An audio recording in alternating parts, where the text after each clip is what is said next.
రోజు కేసీఆర్ గారి నాయకత్వంలో తడిచిన ప్రతి గింజ కూడా కొన్నారు. తడుచుడు కాదు, మొలకెత్తిన ధాన్యం కూడా కొన్నారు. ఎక్కడ కూడా ఎవరికి ఇబ్బంది జరగకుండా ఆ రోజు రైతులను ఆదుకున్నటువంటి ప్రభుత్వం ఆనాటి ప్రభుత్వం. ఈనాడు ఈ ప్రభుత్వానికి చిత్తశుద్ధి ఉంటే తడిచిన ధాన్యం కావచ్చు, మొలకెత్తిన ధాన్యం కావచ్చు, ఇంకా ఆ రోజు వచ్చి ధర్నాలు రాస్తారోకోలు చేసినటువంటి మా మంత్రి, తర్వాత ఈ ప్రభుత్వం మరి కొనుగోలు కేంద్రాల దగ్గర ఆ రోజు ఆగం చేసింది కదా. ఒక్క గంట సేపు లారీ రాకపోయినా వచ్చి ధర్నాలు చేసింది కదా.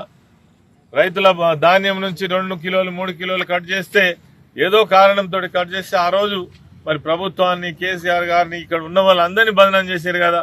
మరి ఇయ్యాల గదే కథ నడుస్తుంది కదా. లక్ష్మణ్ కుమార్ సమాధానం చెప్పు. పోయిన సీజన్ కు ఎందుకు 4 కిలోలు కట్ అయినాయి, 3 కిలోలు ఎందుకు కట్ అయినాయి, మరి ఎందుకు ఆపలేకపోయినావు, ఆనాడు ఎందుకు ధర్నా చేసినావు, ఆనాడు ఎవరి జేబులకు పోతున్నామని అడిగినావు కదా. మరి ఇలా నీ జేబులకు వస్తున్నాయా, మీ ముఖ్యమంత్రి జేబులకు పోతున్నాయా, ఎవరి జేబులకు పోతున్నాయో సమాధానం చెప్పాలి.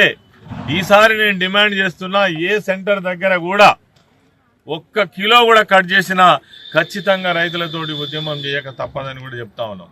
ఎక్కడ రైతులు కూడా అక్కడ అప్రమర్థం కావాలి. ఈ కటింగ్ వ్యతిరేకంగా నిరసన కార్యక్రమాలు జరగాలి. దానికి బీఆర్ఎస్ పార్టీ మీకు ఎప్పటికీ అండదండగా ఉంటుందని కూడా మేము తెలియజేస్తాం. షేర్ చేయండి, లైక్ చేయండి, సబ్స్క్రైబ్ చేయండి. మరిన్ని వీడియోల కోసం బెల్ సింబల్ పై క్లిక్ చేయండి.